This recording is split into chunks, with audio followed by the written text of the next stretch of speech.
And I want to tell you right off the bat, this will sound funny to say in church, particularly by the guy that's doing the speaking. I want to acknowledge this to you. This stinks. This stinks. It stinks, first of all, for Chris and Annette. It stinks for their kids that more than likely where God leads them will not be around here, and they'll have to leave friends and schools and go somewhere else, and it stinks for them, and I acknowledge that. It stinks for you and I as the people of Crossroads. It stinks for those of you that Chris maybe helped the most in a situation. He may have been the one that brought you to Christ or helped you take a next step of baptism. He may have stood beside you during a marriage turmoil. He may have helped you bury a loved one or celebrate the birth of a baby or so many other things. And to walk in or to get a video this week saying that he is no longer senior pastor, I acknowledge it stinks. It stinks in particular for those of you, my friends at Crossroads, North Kokomo. I hate that you're hearing this. I say this to you as plainly as I can. There probably are questions in your mind saying, well, if this happened, then what's going to happen to our new building? I tell you, we are committed to getting you a permanent home. Renovation will continue. The plan will continue. Don't worry about that. But I hate the fact of you hearing this causes echoes in you, most likely from things that happened less than a year ago. Coming to church and hearing that somebody that you'd counted on being here is no longer here is something you've seen before. And although the circumstances and the details are different, I hate North Kokomo that you're having to experience this again. And I would understand every way. Let me say this to you. I'd understand every way if you were to say, hey, leadership of Crossroads, you're messing up. I would tell you this. I apologize to you. I am sorry for how this has to stink for you. And I say in this room, there are folks at North Kokomo, folks in this room, some online that have already left for family trips. Those of you as a staff, we've talked this week. It stinks for you. And I hate that. And we've said it this week. I say it again to you. If you're a part of the staff team at Crossroads, we'll get through this. God's going to get us through this.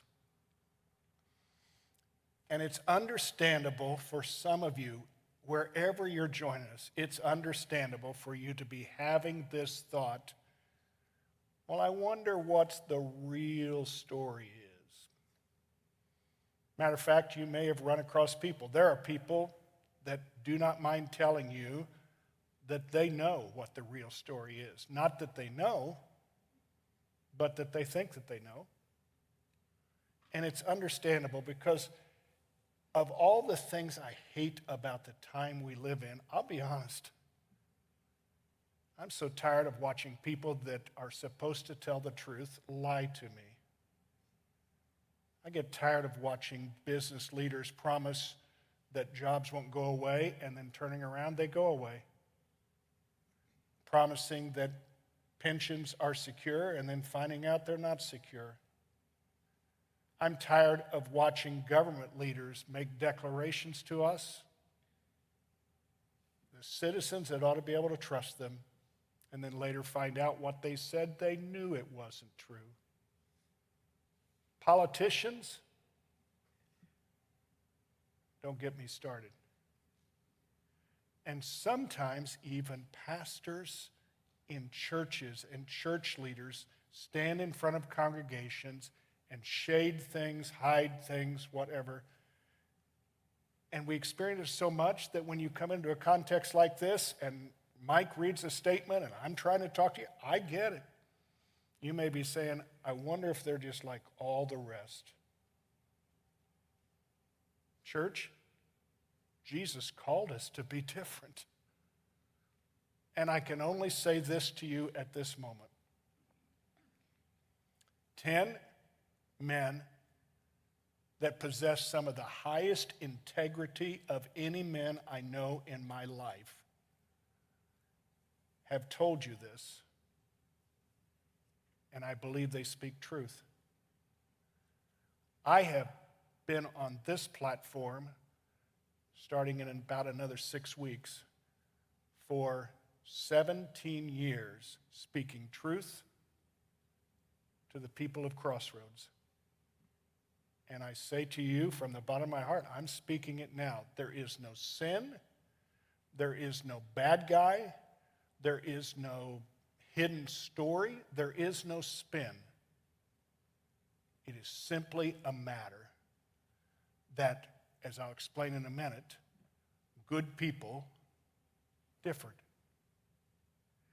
And I want to share with you, my heart right now, I want to share with you something God shared with me that I think it helped me. I want it to help you. I want it to help you here. I want it to help you online. I want it to help you at North Kokomo. I want it to help you.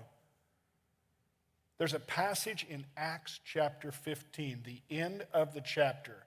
Acts is the 5th book in your New Testament. It's the history of the early steps of the church. And in Acts chapter 15, towards the end, the two characters there are two guys by the name of Paul and Barnabas. And they were just as paired together, matched together from the earliest days when Paul came to Christ and Barnabas was already Christ. They labored together, they teamed together, they prayed together. Two of the best men that the church has. And when you read in that story, they have just gone into a big church meeting, and they've shared, and they've found a way not to split the church, but bring the church together. It's such a high point. And then you get to the end of the chapter, and they're just talking about what to do next. And they were talking about how do we go forward, and how do we take the next step in pursuing the calling that God's given to us. And the account says that they differed. And the account says that the two of them differed, and it got intense enough that they separated. And it says Paul took Silas and went this way, and Barnabas took John Mark and went this way. And there is no record in the Bible that they ever came back together again to minister in that way. They each went and ministered on different paths. And when I read that passage, I felt like God said to me, Kevin, good people can sometimes simply differ. Chris Duncan is a good man, a godly man, a called minister. He has made a difference here. He will make a difference where he goes in the future. The 10 elders of this church are good men, godly men, called men. They have made a difference here. And in discussions between them, it became apparent that there was a difference that was going to necessitate them going on different paths.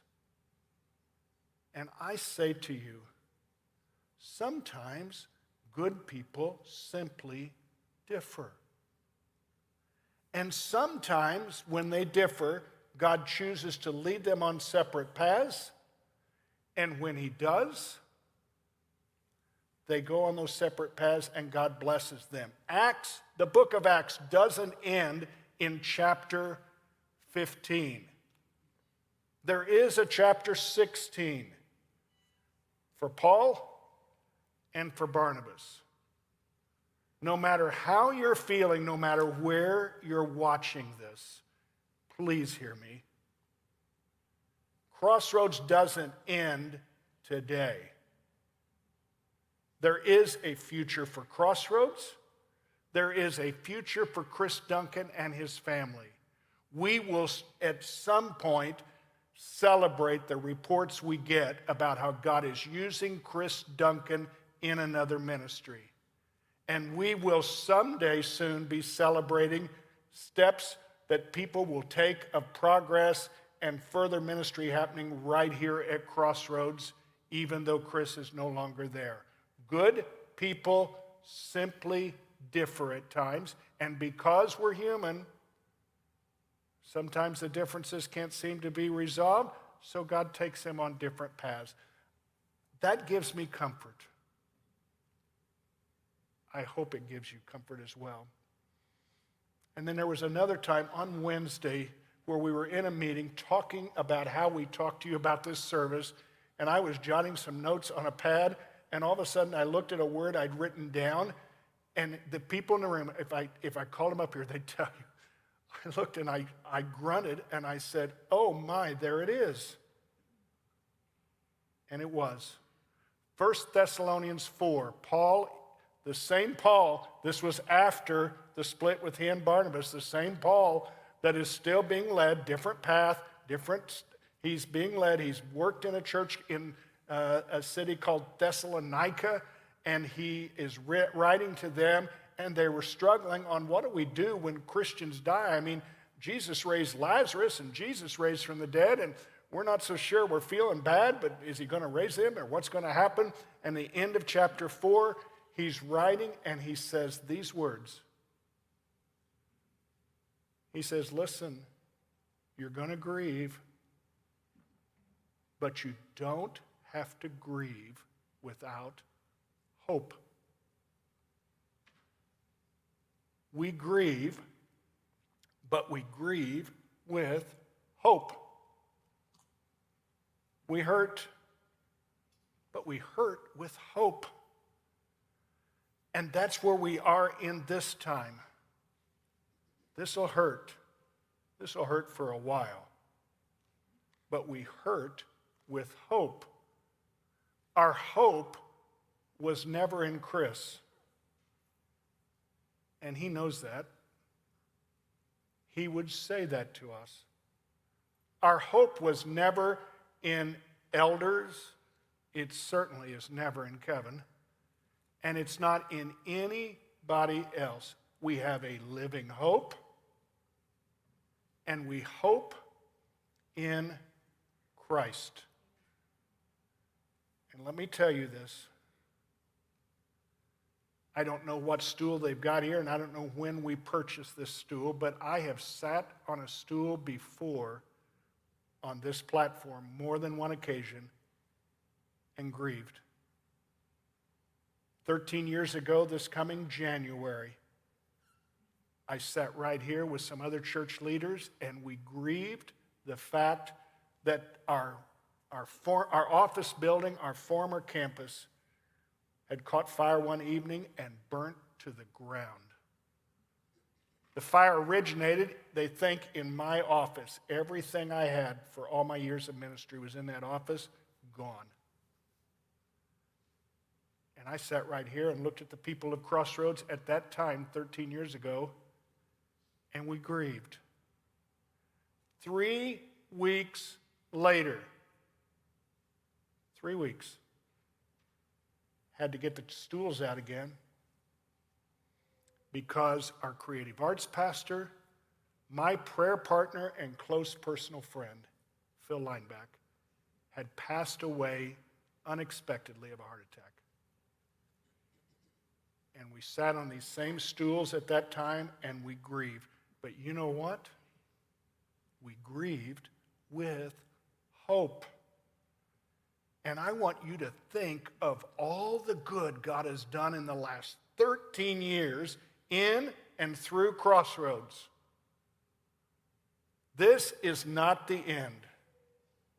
We sing these words, and I know them to be true. I've seen him move the mountains. And I believe he's going to do it again. And we are going to cling to our hope, which is Jesus Christ.